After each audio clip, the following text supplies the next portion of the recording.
Omukulembeze w'eggwanga era nga yakwatidde NRM bendera mu kaluuko omwaka ogujja 2026 General Yoweri Kaguta Museveni nti bwabulwa atuuse mu disitulikiti y'e Kabera Maido gy'agenza okunoonya akalulu akanaamuwa ekisanja eky'omusanvu. Muzeeyi Museveni mu kwogerako n'abantu b'e Kabera Maido agambye nti waakwongera okuteeka enkulaakulana mu bitundu by'etteeso nabyo byongera okufuuka ebyeyagaza. We repaired all the road from Tororo up to Soroti, but we extended it to Dokolo, to Lira, to Kamdin. That one is bringing the tarmac road nearer to you people. But now we are going to bring the tarmac from Katine to Ochero here, up to here. It is 73.5 kilometers. The government is now looking for the contractor to do the work. Later on, I want to extend this tarmac road from Ochero to Amoratal and to Namasare and to Dokoro from Amoratal. Mu kusooka minisita w'ebyenjigiriza era mukyala w'omukulembeze w'eggwanga Janet Kata Museveni abeena abasabye botamala gakyusa bakulembeze be bamaze okugezesa.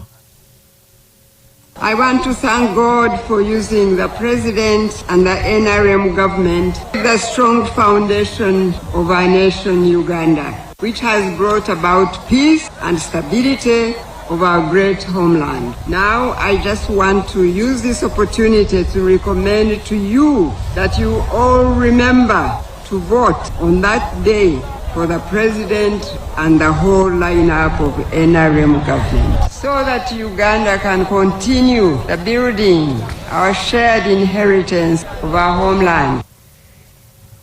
Ebyo nga biri bityo omukulembeze wa National Unity Platform Robert Kyagulanyi Ssentamu Bobi Wine yeekokodde obwavu obwongedde okusenkenya ebitundu by'eggwanga eby'enjawulo agambye nti wasaanye okubaawo ekikolebwa. Robert Kyagulanyi Ssentamu Bobi Wine asinzidde mu disitulikiti y'Ekitugumu gy'agenza okuwenja akalulu n'agamba nti embeera embi yeeyongedde nnyo mu bitundu by'eggwanga ebitali bimu era n'anokoddeyo embeera eri mu masomero, embeera y'enguudo embi n'ebintu ebirala n'agamba nti bikwasa ennaku ng'abakulembeze mu Uganda eno basaanye okubaako kye bakola kubanga ebitundu bisigalidde nnyo emabega. Look at the schools where our children are going to school. Look at the hospitals, the health centers where you go to treatment. Look at the young people, the millions of young people that are not educated and are not employed. Look at the salaries that they give to your brothers and sisters in the police and in the military. So I am asking you to open your eyes. This is not just voting for Bobi Wine. Even if you don't vote for me, as long as you open your eyes and you realize that this country belongs to you and you must change it. Ate yakwatidde ekibiina kya Conservative Party bendera ku bwa Pulezidenti Engineer Elton Joseph Mabirizi asabye bannayuganda okumulonda amalewo ekibbattaka ekyongedde okumaamira Uganda. Bino Mabirizi abyogedde bw'abadde awenja akalulu mu bitundu by'e Wakiso. Abantu b'e Wakiso si mmwe bekka be babbyeko ettaka naye ekibbattaka kiri mu Uganda wonna ate nga kyasigibwa gavumenti eno okuva edda nedda si bwe kyali. Njagala okusuubiza Uganda yonna nti buli muntu yenna ettaka lyo ligenda kuddira ate era tugenda kubanga buli omu alina obwannannyini ku ttaka lye. Abasuubuzi mu kibiina ekibataba ekya Kampala State Traders Association Kasiita baddukidde ku kitebe ky'ekitongole ekiddukanya ekibuga Kampala ki KCCA okwemulugunya ku mbeera y'amataba aganjalidde mu kibuga Kampala ne gakuluguza emaali yaabwe mu nkuba etonnye mu kiro ekikeeseza olwaleero. Abasuubuzi bano bagamba nti emaali yaabwe ebalirirwamu ensimbi eziwera ku bizimbe eby'enjawulo mu kibuga Kampala, amazzi gagikulugusizza era nga bangi tebasigazza kyakukola era kyakubabeerera kizibu okuzza bizinensi zaabwe engulu. Mu bitundu ebimu mubaddemu n'abamu abafudde nga mu bitundu by'omu Kisenyi waliwo abavubuka basatu amazzi nga gabasanze mu myala era kitegeerekese nti bano bafudde ng'emirambo gyabwe gyatwaliddwa mu ggwanika ly'eddwaliro ekkulu e Mulago. Issa Sekito ayogerera ekibiina ekitaba abasuubuzi ekya Kasiita agambye nti ekiwandiiko kye batutte eri KCCA baagala ekitongole ekyo ne gavumenti kiriyirire abasuubuzi abafiiriziddwa emaali yaabwe. tibayinginiya bajje banoonye buli kakutu akaali kayiwa ku mwala bwe kaba kaazibikirwa enkokoto kazibukulwe wabaawo ate ataateeka amazzi agaali galina okugenda ku National Water and Sewerage Corporation nago gateekebweyo okusinga emaali y'abantu okuggwaawo naye ng'ekyamazima emaali nnyingi ebintu bitobye amazzi abantu gabakuma eno mu bisambi it is so bad nyeffe kye tulina okukola olwaleero kwe kunoonya abantu abakwatibwako sente sisuubira nti ze zitaliiwo ndowooza coordination yebadde ekyabulamu tulabe nga tuba proactive ekizibu ekizze tukijjewo ate kireme kudda kubanga gano mazzi. Wabula minisita omubeezi owa Kampala Kabuye Kyofa Togabye bano mu kubaanukula agambye nti basaanye okukimanya nti ebizibu ebimu ebiggwaawo gavumenti eba terina kyakubikolera. Bwe tuba tukola amateeka gonna waliwo gye tuyita act of God nti ekizza olwa Katonda ekyo kiba poteya kati enkuba yatonnye eyo act of God Katonda nti tukomposetinga lwaki watonnyesezza enkuba emingiwe nange enkuba yatonnye muganda wange naye waffe waliwo oba luweero nalwo lwasazze kati nalwo tunyiigiraani tukomposetingaani akati mbadde ekyabayisa ekyo kitwandiko kyokukomposetinga Katonda eddalwa amugambe wakoze ensobi y'okupenyesa enkuba tusasule naye bino ebiddako ffe tukola ekisoboka wansi w'enjuba era ekibuga kyonna oba eggwanga lyonna kumfikanga nde Buganda yonna enkuba yatonnye ogw'okubirako akasimu nti owaayi kiri kityeyo ntyo kifumba mutuku kakati awo simanyi tuba tusaba compensation wakati gwe tuba tuvunaana. Abasuubuzi mu kibuga Kampala era beemulugunya ku kizibu ky'emisolo egyeyongera n'ensimbi z'obupangisa ezirinnyisibwa buli lukya gye bagamba nti kibafuukidde ekizibu kyokka nga gavumenti teyeefiiriddeeyo.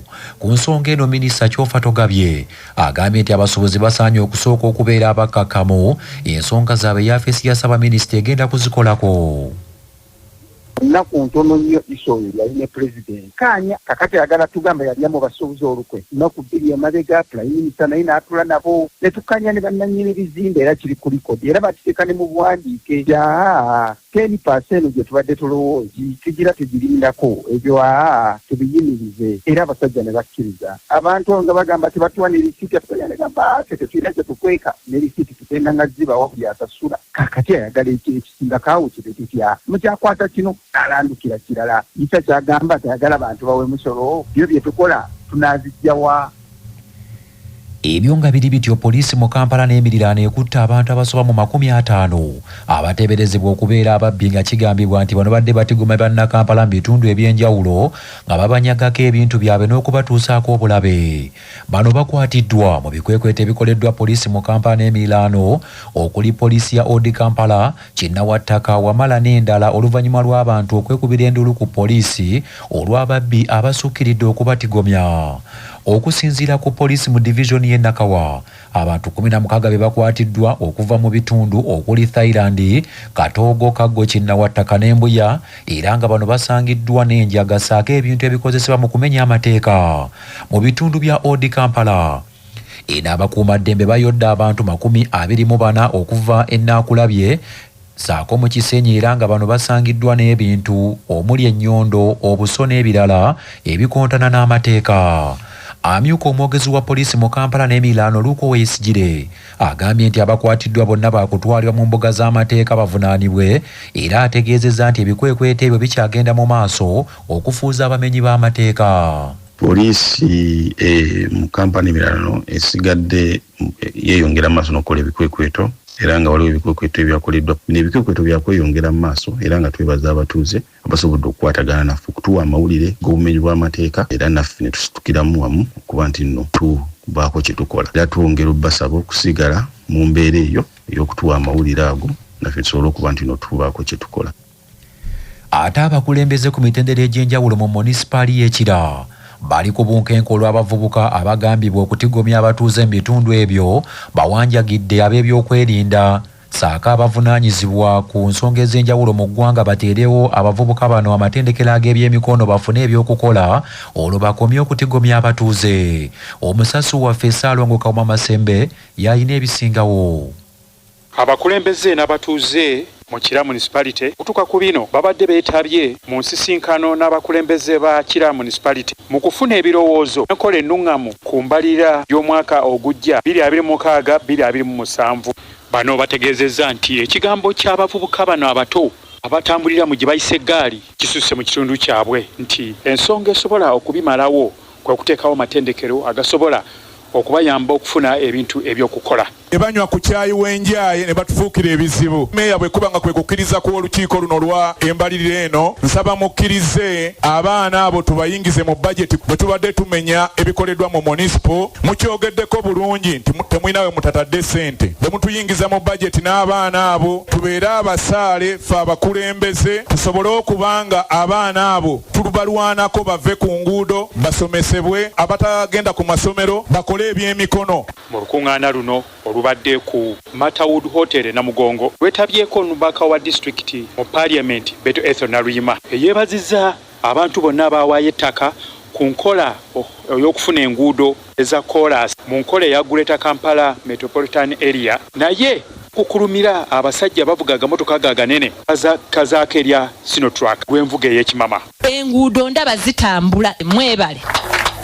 Naye wakati mu kubanga enguudo zikolebwa, meya nsaba nnyo wamu n'olukiiko olukola ku nguudo mwongere ne ba contractors bakyaleka ebitaka nga bwe balabye nga tebataddeeko kulabula bantu. N'ekyokubiri, nsaba buli amanyi ng'alina mukwano gwe nga mukwano gwavuga Sinotruck ng'avuga ga trailer muddeeyo mwogere n'abantu bano. Nga parliament twasabye ministry ya works etandika olutalo ku bantu abavugisa ekibama abamaliridde okumalawo bannayuganda. Mu ngeri y'emu Meya wa Kira Municipality Julius Mutebi Nsubuga asiimye enkola ya Greater Kampala okuba nti bafunye enguudo, naye n'asaba bagezeeko okwanguya butaleka ttaka mu kkubo banga ate ebireeta ajjamu. Lusirika Road eyeri under the World Bank project tugenda kubeera nga tugikola. Azamu Makanga mbagambye tugenda kubeera nga tugikola. Kira Kito Nsasa oluguudo lwa kilometers 3.7 tugenda kubeera nga luyibwa Collins. Nanteza Road eri 1.4 Busibante eri 1.8 Sebuliba Mabirizi kirabira kozi waliwo n'oluguudo oluva ekyali Wajjala ne luyita mu Kapeera ne ludda ku St Kizito ate n'eno ne ludda Gombolola. Oluguudo olwo nalwo tugenda kubeera nga tulukola.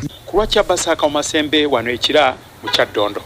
Manya obubona obuddo obw'eddembe lyo tonyigirizibwa. Ddembe lyo ery'obwebange. Ddembe lyo okutunda omwaliiro ku nnyumba yo nga munnamateeka Judy Mbabaali bw'annyonnyola.